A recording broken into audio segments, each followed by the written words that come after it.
Mungkin pada orang lain, yelah angka tu kecil, tapi untuk Bella best sangat dapat. Dalam masa 5 minit korang support Kuih Raya Bella. And thanks to Anchor for making this,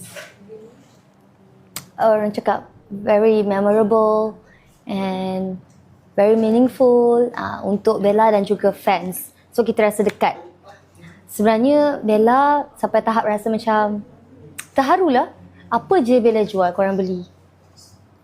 Next mungkin Bella nak jual benda lain, stokin ke apa kan. Face mask. Face mask mungkin akan beli face mask. So nak tunjuk lagi tak close up ke apa? Tapi dah sold out. Lepas tu biasa. Ada Almond London guys. Oh nak tak nanas? Boleh.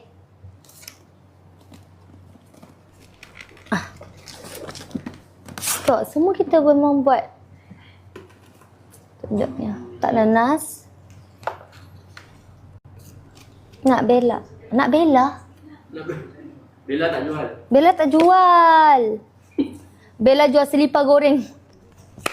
Terpaksa. Datuk Ali Shukri, saya kena belajar. Sebab Datuk Ali Shukri jual batu. Nak lagi. Yes, semua homemade. Homemade. Terus makan London. Oh, can. Itu jangan disuruh guys.